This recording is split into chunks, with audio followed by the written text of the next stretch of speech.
of you and behind you and beside you, and it affects the man standing in that pool. If there's no fire in the pool, maybe there's no fire in the pews. Not everything is the man of God's fault. Sometimes it lies with the sheep, not the shepherd. We need to get back to the way things used to be. Not just being content with where they're at. Folks, y'all got a good number of people here tonight. Probably the most that we've seen in the church in a while on a Wednesday night.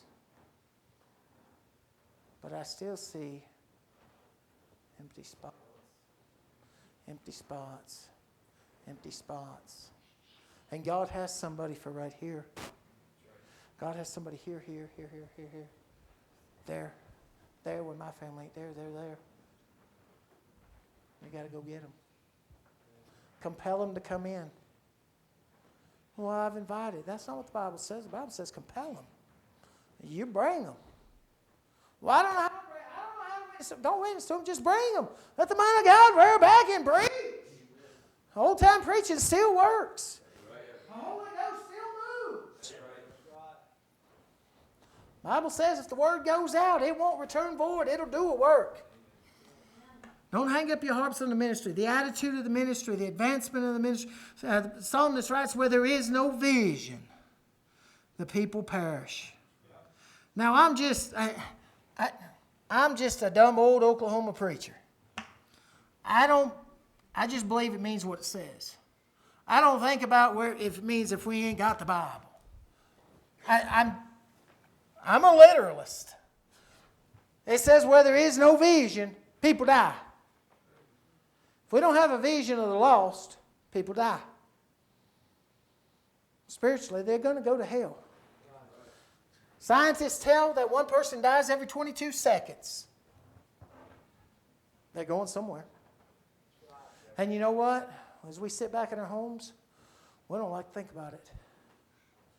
Has anybody lost someone that was not saved? I've got my mom. She died lost. She's in a devil's hell today. I don't like to think about it much. If I did, it would motivate me to win more people to Christ. We have no problem thinking about the ones that are in heaven. Oh, sister such and such, he's up there shouting it out. Oh, brother such and such, he's up there shouting it out. What about Cain? 6,000 years almost he's been burning in hell. What about Korah? What about Balaam? What about Jezebel? What about Ahab? Well, I think about them. Maybe we ought to. What about the attendance of the church? Hebrews 10:25, not forsaking the assembling of yourselves together, as the manner of some is. And I'm paraphrasing, so much the more so as you see the day approaching. I believe Paul wrote the book of Hebrews. I don't believe he attached his name to it because the Jewish people would have rejected it because of who he was. But he says we shouldn't forsake being in church. Again, I'm not talking about sickness. I'm not talking about if you got to be at work. I understand the world. I've been there. I've sat as a pastor out here where he's at. I get that. But I'm talking about just not coming. He says as we get closer to the day of his return, we should be being more faithful in church. Now, back in his day, they were having church 7 days a week. Now, I don't know how much more we can go, but if they were going 7 days a week, I believe we ought to be faithful to 2 days a week and 3 services a week. Well, 4 when you count Sunday school. We used to have week-long revivals, at the least. At the least. It took a week's revival just to get the church crowd right. I mean, you can't have revival until the church gets right. Revival's not for lost people. It's for saved people. Because revive means it's got to be something that is alive that needs to be revived. If something's dead, it don't need to be revived. And what's dead can't be made alive until we which are alive get revived. And it takes at least a week to get that. To get them magazines out your house. To get that country music out your house. You young people get that rock and roll and rap and all that other garbage out your house, to put away the soap operas and them so-called Christian romance books. Man, I hope nobody in here got none of them because they're wicked. It takes a week just to get that out. Then you can get revival. Now we want 3-day revivals. What good is that? That don't do nothing. That just tickles a little ear, but that's what we want. We want our ears tickled nowadays. Well, preacher, Pastor, a week-long revival, man, that's just so hard. Can we afford not to have it?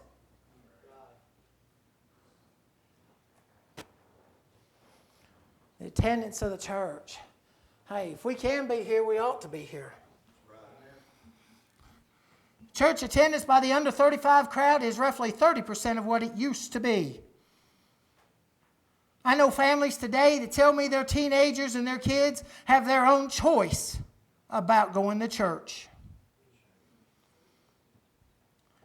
Until I got married last year, I lived at home with my boys who are ages at that time were 30 and 26. And guess what they didn't have a choice about? Amen. They lived under my roof. They go by my rules. They do what I say. Amen. And they were in church. This stuff, well, my teenager should have a choice. Oh, so if your teenager should have a choice, what if he was to go out and jump off a building? You going to let him choose that too? Say, preacher, you're making me mad. That's all right. I'm leaving. Send me a letter. I'm going to tell you the truth regardless. Paul said, have I therefore become your enemy because I tell you the truth? One thing that you'll find out about me, that I don't like to lie. That's my family there. If you want to know something, make sure you want to know it, because I'm going to tell you the truth. We need to get back to a day where going to church mattered, where worship of God was primary in our lives. The reading of God's Word was foremost in our life, where we had family devotions and personal devotions, and we shared with our young ones about how to live for God every day. The problem is we're not training up a child in the way he should go. We're hoping that the government does its job for us.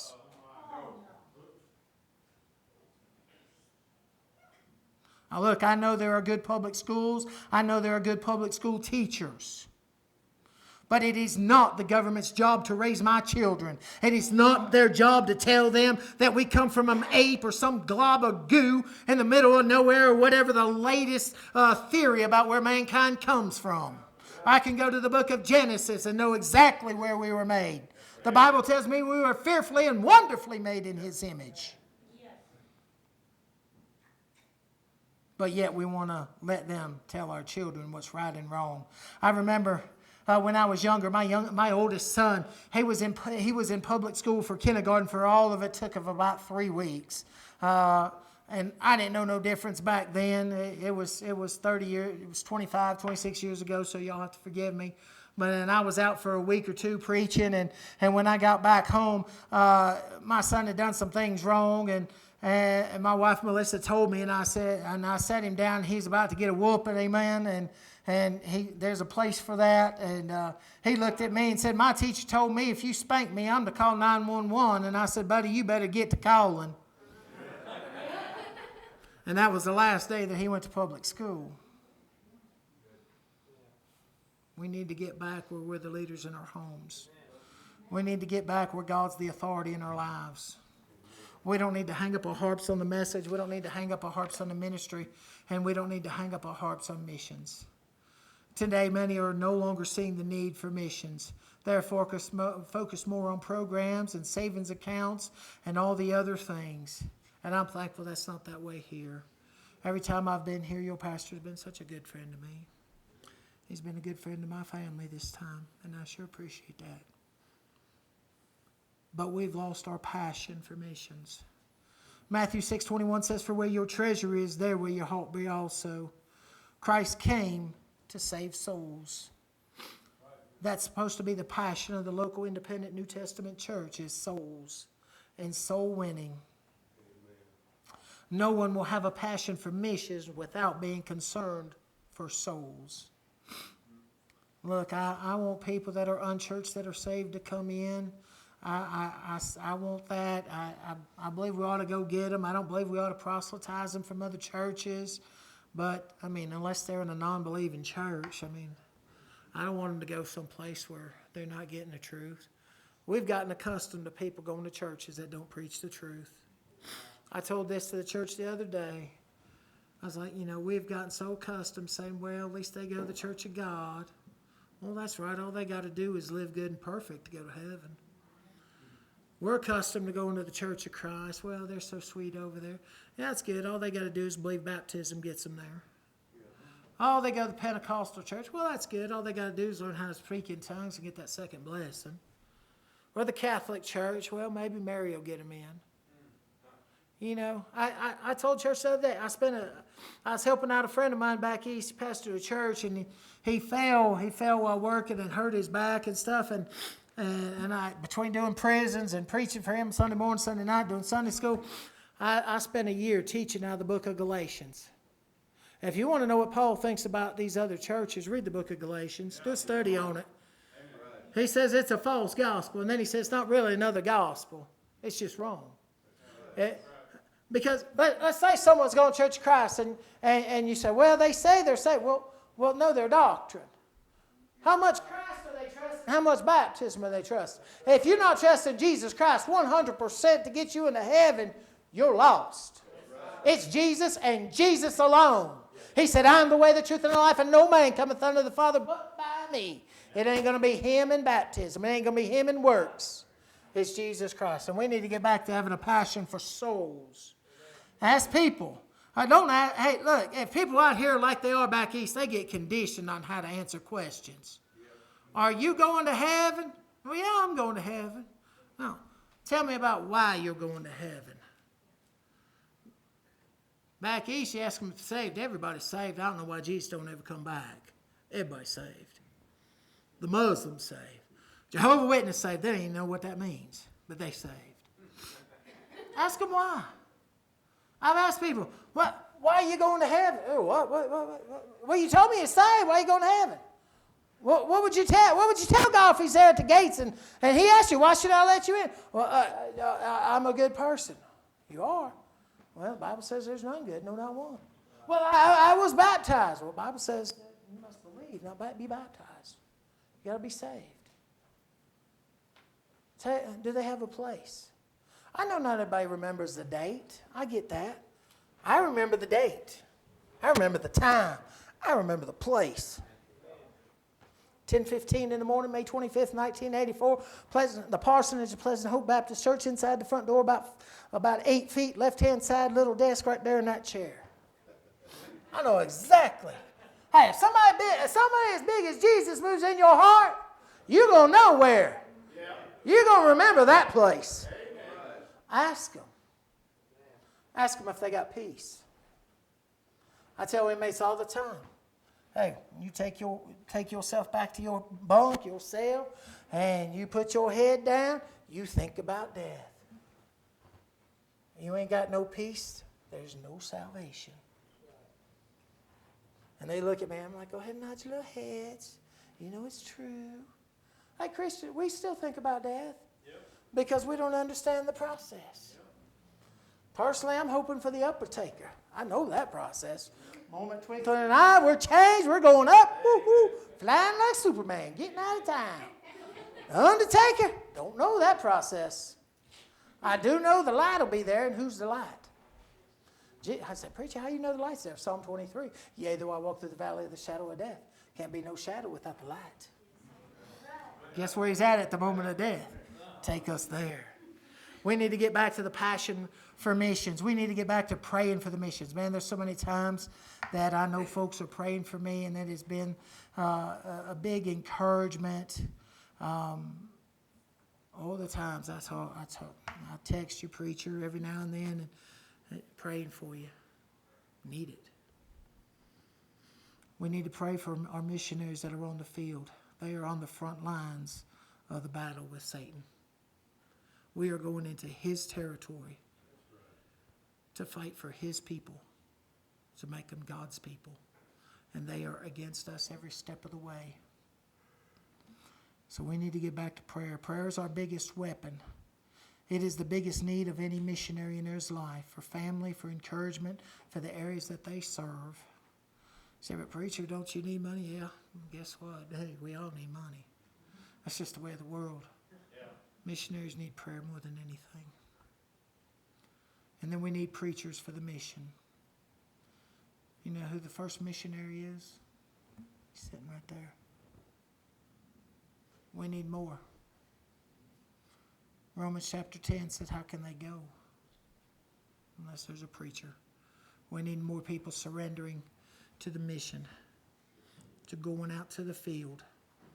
We were staying in a church in Buffalo, Wyoming, Friday night, and I was sitting there talking to the pastor at Bible Baptist, and he was saying, do you know a young person in the ministry? He said, I've got a need for a youth pastor. It's sad, I don't know anybody. He's got a good church, got a place for him to stay. Plenty of work around for him to do. Plenty of youth that have no place to go, and they've got a wonderful setup. They've got things for the youth to do. They have a place for them to go, and they're building. I didn't have any recommendation for them. I don't know anybody. We need preachers to be called to the field. How shall they hear without a preacher? And we need to keep it on with the message, the ministry, and missions. In 2020, we need to reignite our fire for the field. The field is still white unto harvest. We need to work while it is day, because soon that trumpet's going to sound. Folks, I know that y'all have a wonderful missions and you have a solid preacher. But guess what?